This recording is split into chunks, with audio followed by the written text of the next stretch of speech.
Ridiculous. Ridiculous, but I bet it was for a significant amount of money. Still ridiculous. Yeah, but fun. I'd watch it. Look, Jake Paul wants to test himself against actual, not just world champion, but one of the greatest of all time. Really fought, and it wasn't fixed. Jake Paul would not survive 45 seconds. I don't know about that. I think it would take a few rounds. Really? But yeah. First of all, Jake is a lot bigger. Jake's a lot bigger. But what weight would they fight? Well, it's not about the number. If it was about the number, we could have started up. I would have tell you, I'm not just interested. It makes no sense for me. It's not my what I'm looking at right now. Joe Rogan just exploded on air. And not the calm, curious, let's talk about DMT kind of Joe Rogan. Nah, this was full caveman disbelief. Why? Because Jake Paul, the self-proclaimed problem child, just did something so outrageous, it made combat sports fans question reality itself. The man actually tried to set up a fight with Francis Ngannou, the same heavyweight who could probably knock out a car battery. Rogan's reaction? Pure nuclear-level shock. Ridiculous, he said, twice. Nikista calls Francis. This is Francis telling the story. Nikista calls Francis and says, hey, we need your help. We need an opponent for Jake. Tank is out. And Francis says, all right. And Francis says, well, how can I help you? Nikista says, well, we're looking at an opponent for Jake. Tank Davis is out. And Francis says, all right, but specifically, how can I help you? Nikista takes a third swing at the bat. He says, well, we need an opponent. We need a boxer. We need a partner. We need somebody to fight Jake. Tank is out. And Francis asks him again, okay, what? Like even his brain couldn't compute the stupidity per syllable. The studio went silent, the internet went berserk, and MMA purists started lighting candles for Jake Paul's jaw. Think about it. A YouTuber turned boxer calling out one of the most violent men to ever walk the planet. That's like Logan Paul trying to race Vin Diesel in the next Fast and Furious with a Prius. It's delusion wrapped in dopamine, sprinkled with dollar signs. And yet, you can't look away, because every time Jake Paul opens his mouth, chaos trends. Rogan's losing it, Francis is confused, and the internet? The internet is eating popcorn.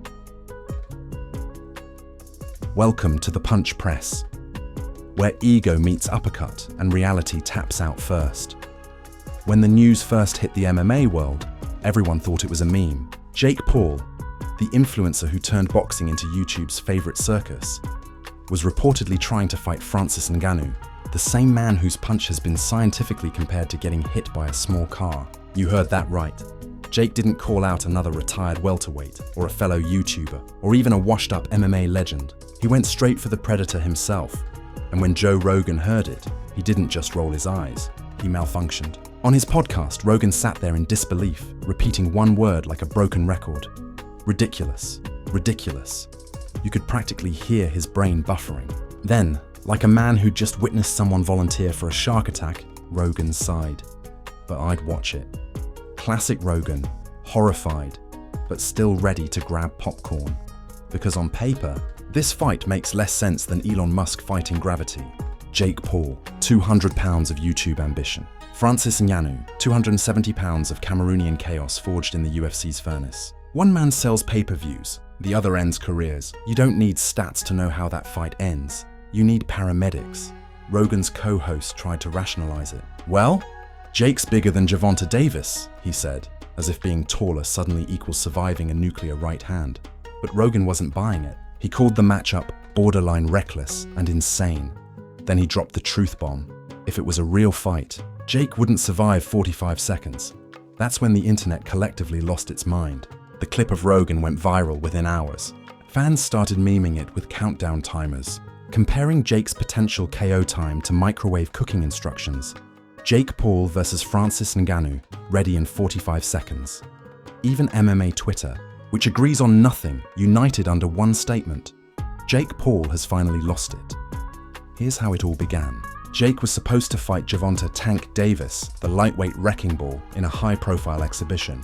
It was supposed to be a skill showcase.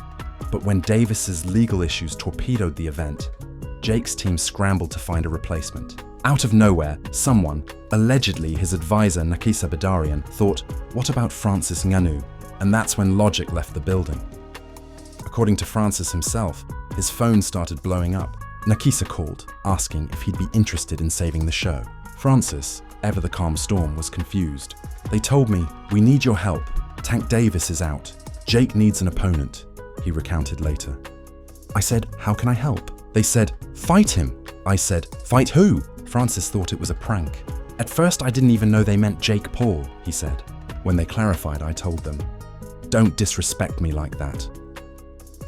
Cold, brutal, legendary. He didn't even have to throw a punch. He knocked Jake's idea unconscious with one sentence.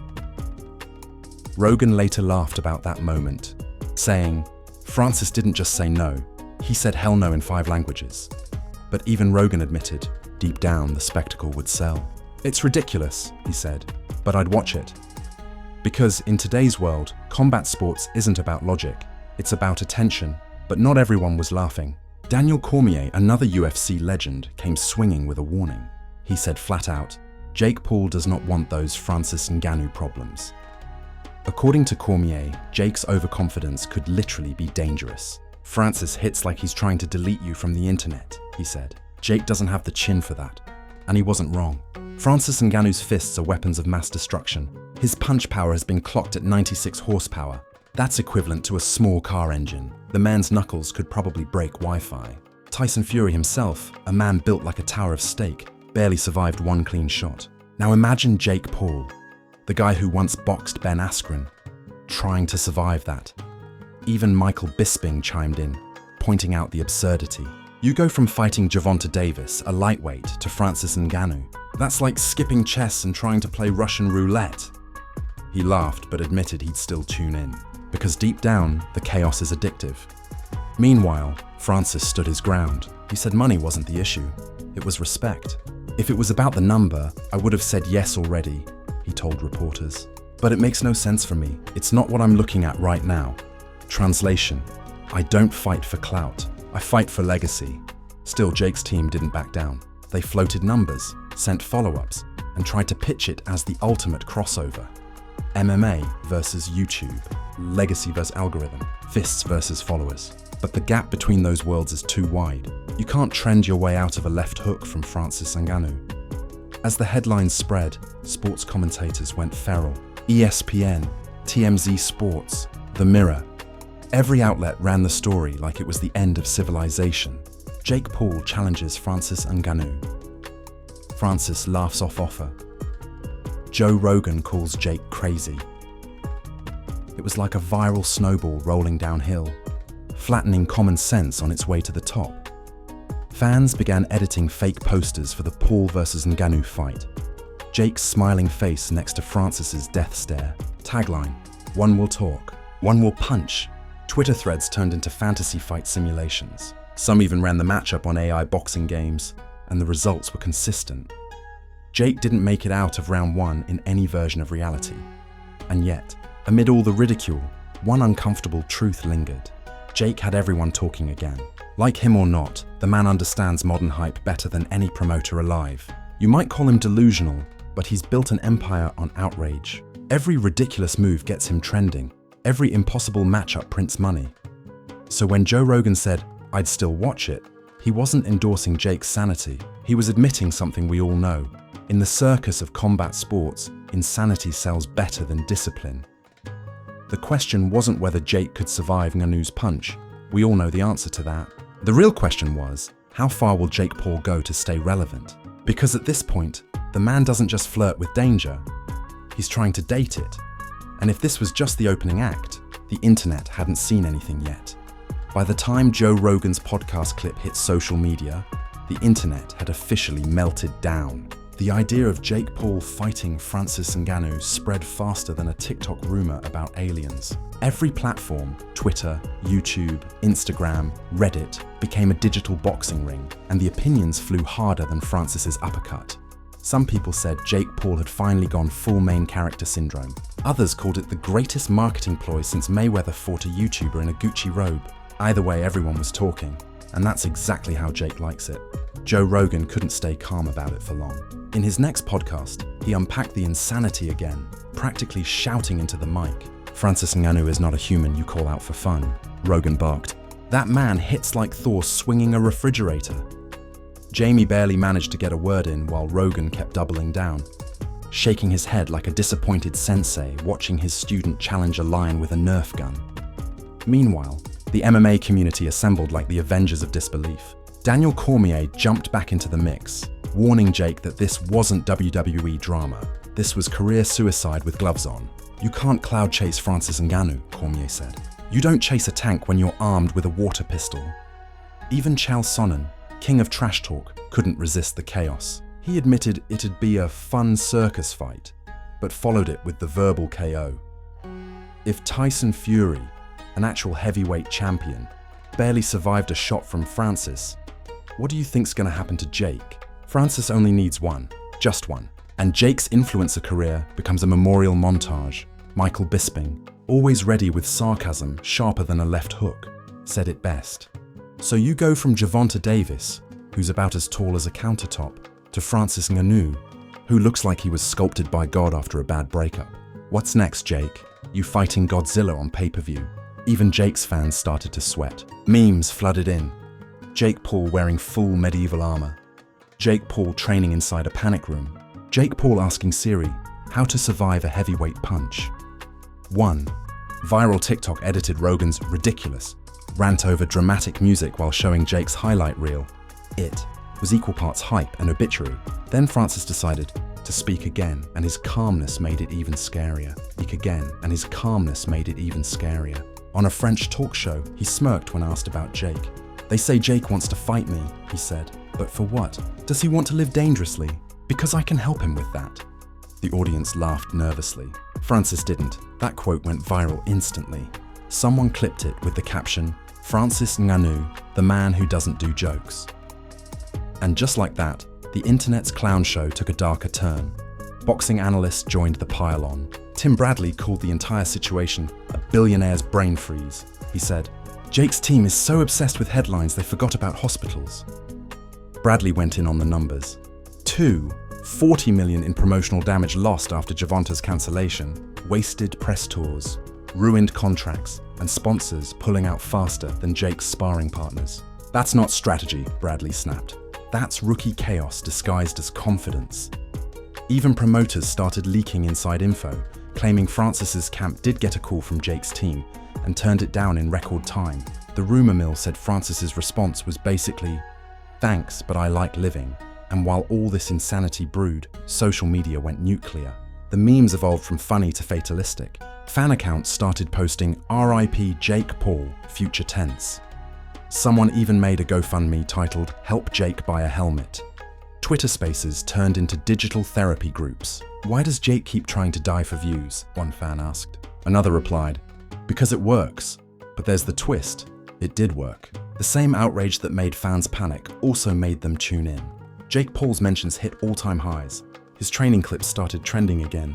People who swore they'd never watch another influencer fight suddenly wanted to see him get folded by Ngannou just to prove a point. Rogan picked up on that irony mid-rant. "This is the genius of Jake Paul," he said almost reluctantly. "He keeps doing stupid things that make you curious enough to watch. It's chaos marketing. He's like if the Joker had a boxing license." Still, MMA legends weren't buying the hype. Cormier doubled down with a dose of reality.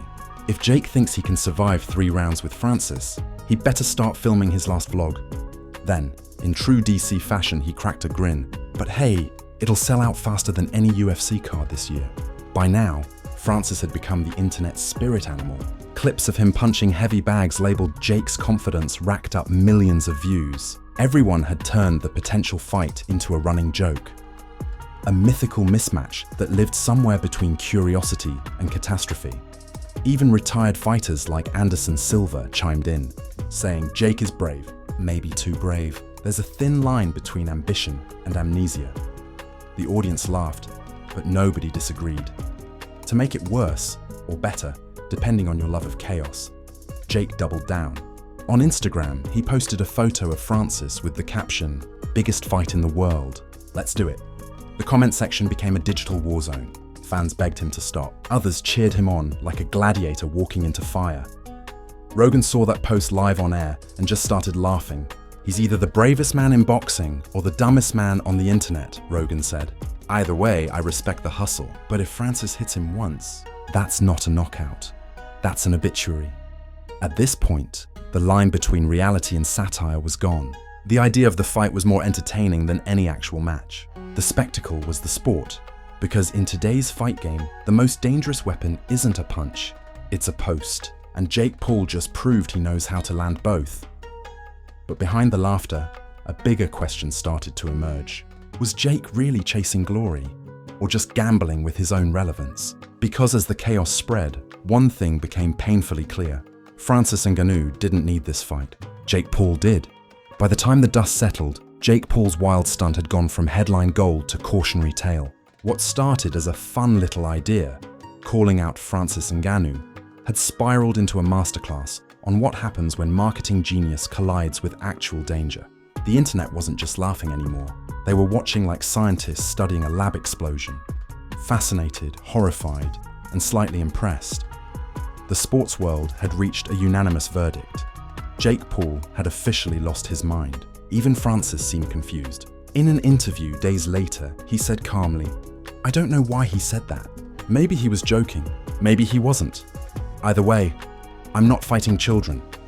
That single sentence broke the internet in half. Fans quoted it, remixed it into songs, and made t-shirts overnight that read, "Not fighting children, Francis Ngannou." But underneath the memes was a serious shift. For the first time in his career, Jake's shock marketing strategy started to backfire. Sponsors got nervous. Promoters got quiet. Netflix executives reportedly asked, "Wait, is he serious about this?" Because if the fight actually happened and ended how everyone expected, with Jake Paul laid out like a deflated pool toy, the entire influencer boxing empire could crumble. Overnight, Joe Rogan returned to his podcast days later and tried to make sense of it all. He started calm, sipping from his mug. But halfway through describing Francis's punching power, he just lost it again. "You don't fight Francis Ngannou," he said, practically yelling. "You survive Francis Ngannou. That's a completely different sport." Then he leaned back and laughed. The kind of laugh that sounds like it's covering genuine fear. "Francis doesn't hit people," Rogan continued. "He deletes them. The man punches like gravity got tired and needed an assistant." His guest nearly choked laughing, but Joe wasn't done. "Jake's out here thinking he's Rocky, but this ain't a movie. Francis doesn't do sequels. He ends franchises." Behind the scenes, Jake's camp scrambled to control the narrative. His manager dropped statements claiming Jake wasn't afraid of anyone, that discussions were preliminary, and that both camps respected each other. Translation: damage control with gloves off, but the internet wasn't buying it. The memes were multiplying faster than Jake's excuses. Michael Bisping dropped another brutal take. "You can't Photoshop your way out of a knockout, mate. This isn't Instagram, it's physics." Fans loved it. Clips of Bisping laughing over Jake's face made the rounds on TikTok like wildfire. And that's when the ripple effect began. Fighters from every discipline started chiming in. Tyson Fury posted a laughing emoji on X. KSI tweeted, "Even I wouldn't try that." Nate Diaz, never one to waste an insult, said, "Jake's next fight should be with reality." But amidst the ridicule, a strange thing happened. Jake Paul refused to back down. He went live on Instagram, surrounded by his entourage, grinning like he'd just lit a match in a fireworks factory. "Everybody said I couldn't beat Nate Diaz. I did. Everybody said I wouldn't fight Tank. I tried. Now you're mad because I called out the biggest dude in the game. I'm built for this." The comments section exploded instantly, half laughing, half begging him to stop. But Jake didn't flinch. If there's one thing he understands better than boxing, it's attention. And at that moment, he had more of it than anyone else in sports. Still, the cold reality couldn't be ignored. Analysts broke down what an actual Jake Paul versus Francis Ngannou fight would look like, and the numbers were grim. Francis's average punching power, equivalent to the impact of a Ford Escort at 30 miles per hour. Jake's knockout record, mostly middleweights and retirees. The math didn't math. Daniel Cormier put it best. "Look, Jake's a smart kid, but if he gets hit once by Francis, they're not sending in a medic. They're sending in a team of archaeologists."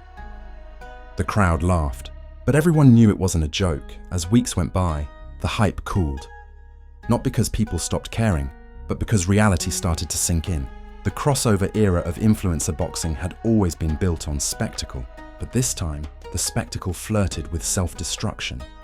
And Rogan, the man who started this media bonfire with 2 words, ridiculous, ridiculous, had the final say. On his last podcast segment about the incident, he smirked and said, "Look, I get it. Jake wants to be great, but there's a difference between chasing legacy and volunteering for a coma. If he really wants to test himself, fine. But Francis Ngannou, that's not ambition. That's suicide with sponsorships." That line became a headline itself. Suicide with sponsorships. Joe Rogan roasts Jake Paul. Clips of it spread like wildfire, solidifying Rogan's rant as the definitive moment that ended the debate. By then, even Francis had moved on, focusing on bigger fights, bigger paydays, and fewer ridiculous phone calls. Jake, meanwhile, pivoted, teasing new fights with names that made more sense, but the ghost of Ngannou lingered. Every interview, every promo, every press event, someone would bring it up, and Jake would just smirk like he'd seen the edge of the abyss and lived to meme about it. Because deep down, that's what Jake Paul thrives on. Not victory, but virality. He doesn't need to win the fight when he's already winning the internet. And in the strange modern world of combat sports, maybe that's the real knockout. By the end of it all, one thing was clear. Francis Ngannou didn't need Jake Paul, but Jake Paul needed Francis Ngannou, not to fight him, but to remind the world that the most dangerous thing you can do in 2025 is underestimate your own headline. So here's the moral of today's circus. Folks, Jake Paul almost challenged a literal supervillain for content. Joe Rogan lost half his hairline over it. And Francis Ngannou just sat there like a final boss, waiting for someone dumb enough to press start. Boss, waiting for someone dumb enough to press start. If you're still breathing after that roller coaster, congratulations. You survived another round of the punch press, where egos swing harder than uppercuts and logic taps out in the first minute. Let's be real, Jake Paul isn't chasing belts anymore. He's chasing chaos. He's not trying to box. He's trying to break the internet one concussion at a time. But hey, maybe that's the genius of it. Because while everyone else is arguing about fight records, Jake's out here turning his career into the most unpredictable reality show since Tiger King and Joe Rogan. He's basically our prophet now, warning humanity, one podcast at a time, that Jake Paul might just punch himself into another dimension. You can't buy entertainment like this. You just watch it happen live and pray your Wi-Fi doesn't crash.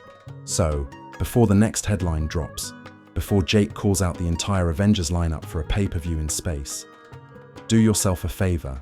Smash that like button like Francis hits heavy bags. Drop a comment if you think Jake's next fight should come with a life insurance sponsor. And hit subscribe because on the Punch Press, we don't just report fights, we report mayhem, new scandals, new knockouts, new chaos, every single week.